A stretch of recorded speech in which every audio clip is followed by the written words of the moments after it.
Estimados estudiantes, nos encontramos hoy día para desarrollar uno de los temas centrales de la materia, como es los conceptos vinculados a la psicomotricidad, entendiendo la misma como una parte de la educación física fundamental, porque vino a generar un cambio en toda la perspectiva sobre la educación del cuerpo, centrando la atención en los procesos del desarrollo perceptivo, y que fue una teoría que se desarrolló hacia 1960 por el profesor de educación física y doctor francés Jean Lebouch.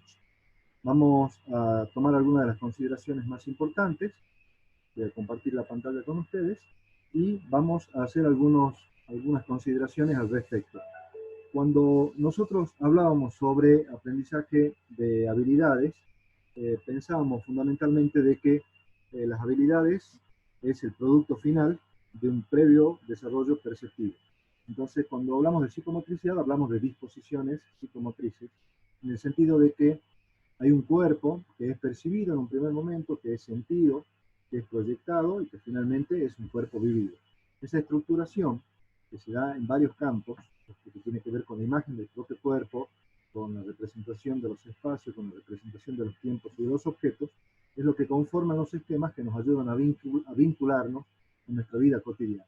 En este sentido, bueno, ya Vygotsky hacía un claro abordaje de esta situación, y él sostenía de que no puede haber ningún tipo de desarrollo si no se conjugan los elementos biológicos, es decir, el proceso propio del sujeto de maduración y el contexto en el que se desenvuelve. Entonces, en ese sentido, lo que trata de hacer es que ese cuerpo se vaya adaptando y vaya logrando la disponibilidad corporal.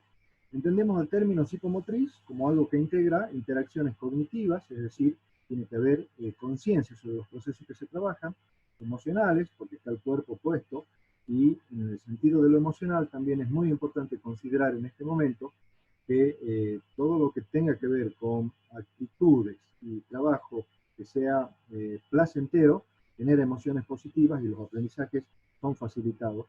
Simbólicos porque hay una representación del mundo que nos rodea, y sensorio-motrices porque todo lo que tiene que ver con los sentidos es lo que a nosotros nos permite apropiarnos de ese mundo.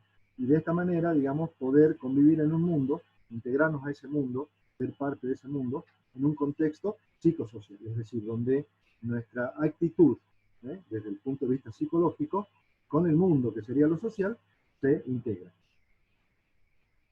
En este sentido, bueno, Vygotsky hablaba de dos aspectos muy importantes.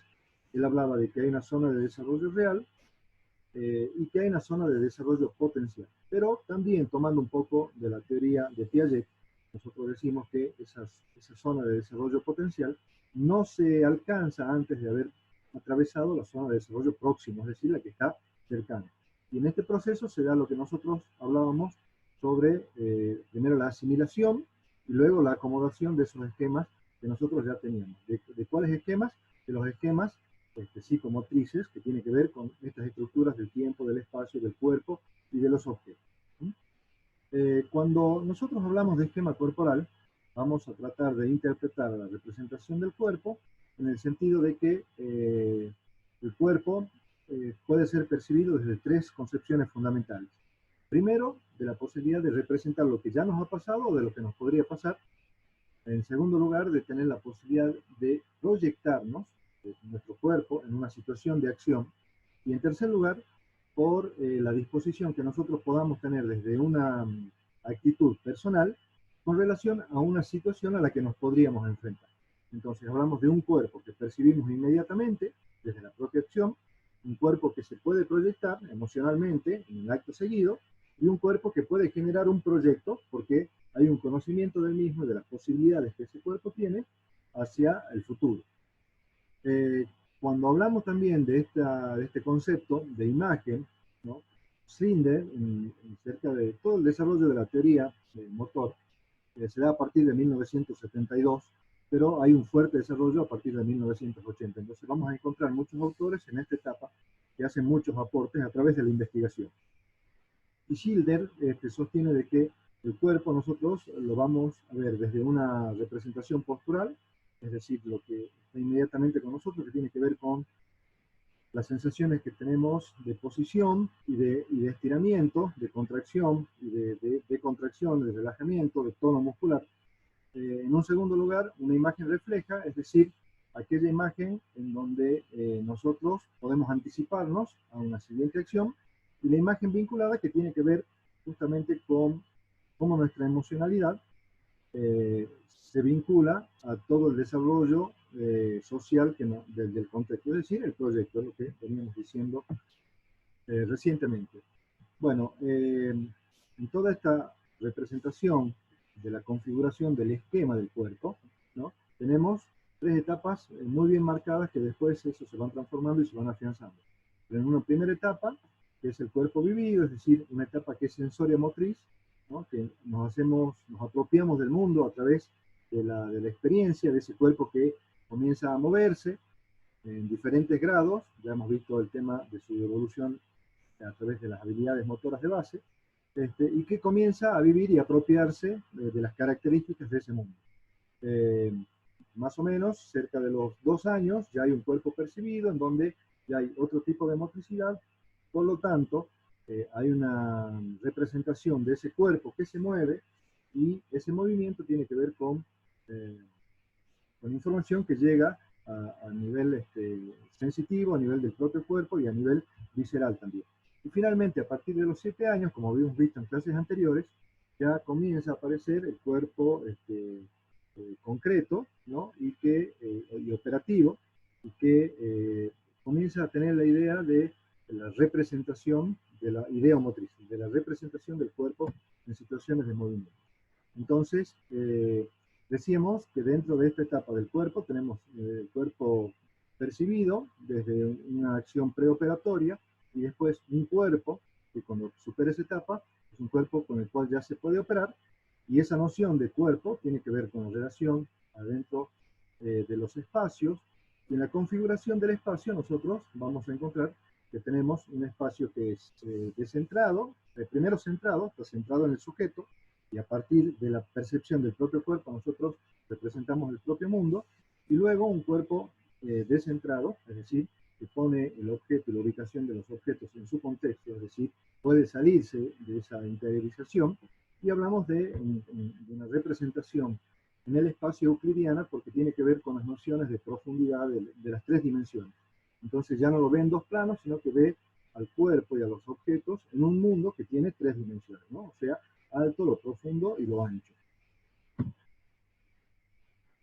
Bueno, vamos a ver en este momento que cuando nosotros desarrollamos todo el campo perceptivo, vamos a trabajar sobre las habilidades motoras, que son de base y luego se convierten en específicas y luego en especializadas, pero fundamentalmente que cuando hay una apropiación de esas habilidades motoras, las mismas están condicionadas, están representadas por los 3 grandes campos del desarrollo perceptivo, que es el espacio, el tiempo y el objeto.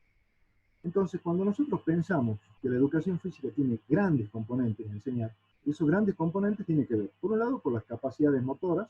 Esas capacidades motoras se dividen en 2 grandes ramas. Por un lado, las capacidades coordinativas, y por otro lado, las capacidades condicionales.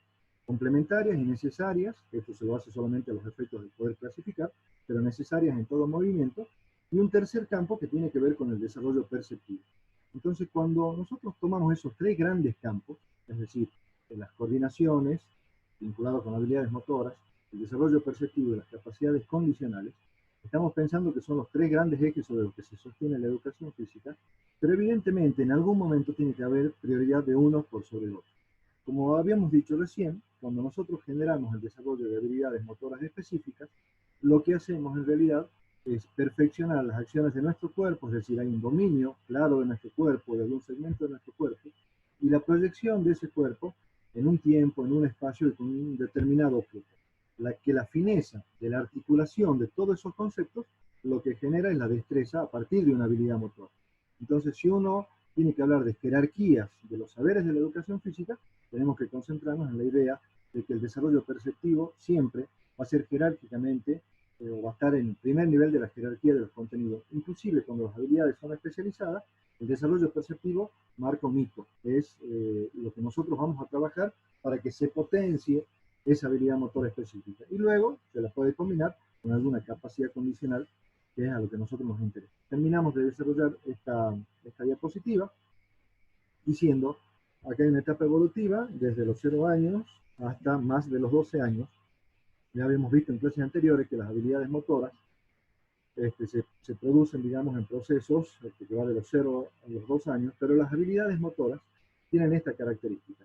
Bueno, al comienzo son actos reflejos, luego las nociones del desarrollo perceptivo se dan por separado, es decir, el niño se apropia de los espacios por un lado, de los tiempos por otro lado y del objeto por otro lado, y entre los 5 y 8 años, que hay una motricidad de base un poco más avanzada, que ya superó la habilidad rudimentaria, sucede de que estas nociones perceptivas comienzan a combinarse, en lo que también nosotros luego vamos a ver de que son cadenas motoras simples, cadenas motoras de 2 elementos. Entonces, ya vamos a encontrar que hay desarrollo de conductas motrices en donde el espacio y el tiempo se configuran, donde el tiempo y el objeto se configuran, y hacia los 8 o 9 años, donde ya tenemos una maduración del sistema nervioso, por las características ya estamos entrando en la edad de oro del niño, comienza a haber la combinación del espacio, tiempo y objeto aplicado a habilidades motoras de base. Entonces, estas habilidades motoras se convierten en habilidades específicas, que es cuando justamente aparecen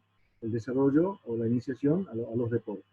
Luego tenemos entre los 9 y los 10 años algo que se denominó los 6 momentos, que es que a partir de las habilidades motoras existentes, nosotros en estos momentos podemos empezar a combinar tiempo y objeto, espacio, tiempo y objeto, generar una actividad donde haya tiempo y objeto más tiempo y objeto, espacio, tiempo y objeto más tiempo y objeto, y luego tiempo y objeto más tiempo y objeto, nueva habilidad, espacio, tiempo y objeto más espacio, tiempo y objeto, nueva habilidad. ¿Qué significa esto? Que nosotros vamos a comenzar a dar estimulaciones, vamos a dar consignas de tal manera que el alumno simultáneamente pueda poner en juego, por ejemplo, la relación de su cuerpo con el tiempo y con un objeto. Solamente para que nos sirva de referencia, por ejemplo, vamos a decirle, va a tirar rodando la pelota y le vamos a decir de que trote cerca a la pelota mientras la misma está rodando. Entonces ahí estamos trabajando con 2 nociones. Y en el mismo sentido, en el espacio, tiempo, objeto, vamos a continuar con el mismo ejemplo.